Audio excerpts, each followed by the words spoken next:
from getting pumped up to like talking about like poverty.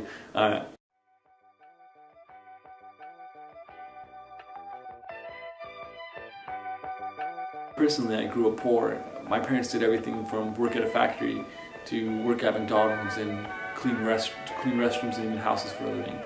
There were times where I would sleep hungry and skip breakfast in the morning and have my only meal be school lunch.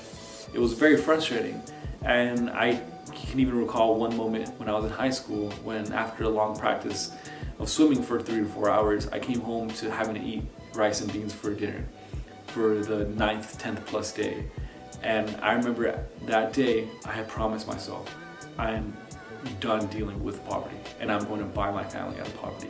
So what that meant for me is I'm going to generate sufficient income to the point where my parents and my future kids never have to worry about whether they're going to have a roof over their head or whether they're going to have to, eat the same food that they've eaten for the last few days.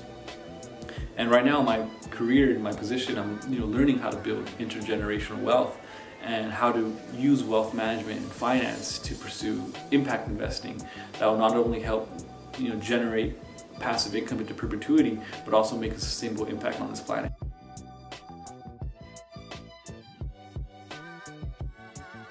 A close friend of mine mentioned to me that during his time with MoneyThink, he asked a high school student what he would do with $1 million. And that student did not say that he would invest in stocks or bonds or real estate or anything that would generate a return on investment. Instead, he said that he would purchase Supreme clothing and streetwear. What this shows me is that many young students don't have the foresight of finance to make wise decisions with their money and capital. But learning about financial planning and how to manage expenses before going to college is going to be a huge force multiplier on your capabilities to graduate from college and ultimately achieve success afterwards. Over 70% of those who left college cite high expenses and needing to work as the main causes for leaving.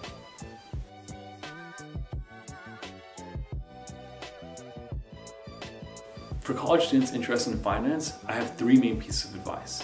One is get your grades up. The world's top employers will immediately use your GPA as a way to screen your resume. In fact, if you don't meet the minimum GPA requirement, you won't be considered for the job. Wells Fargo and other top employers in the world have a minimum GPA requirement of roughly 3.3. 2, when you are at a university, especially a large university, you have the unique opportunity to manage real money through your involvement in these organizations.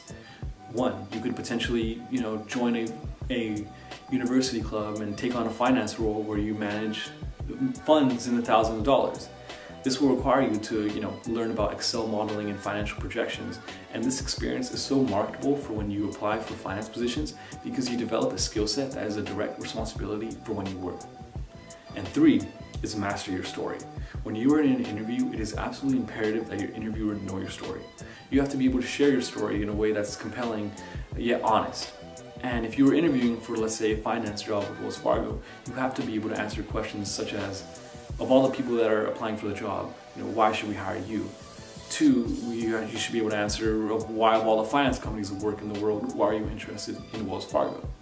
And 3, of all the positions that you could potentially work in, why are you interested in finance? So it's very important that you highlight some of the experiences that you had, whether it's through college or any moment in your career that made you inspired to pursue a career in finance.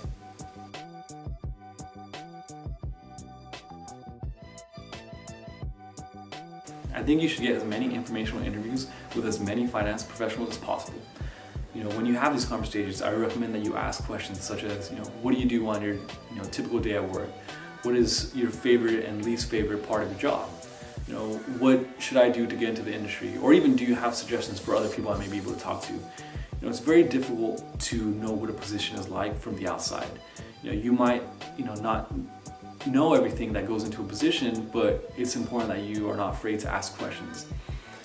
For me personally, I have a template or email that I use to request informational interviews from many professionals.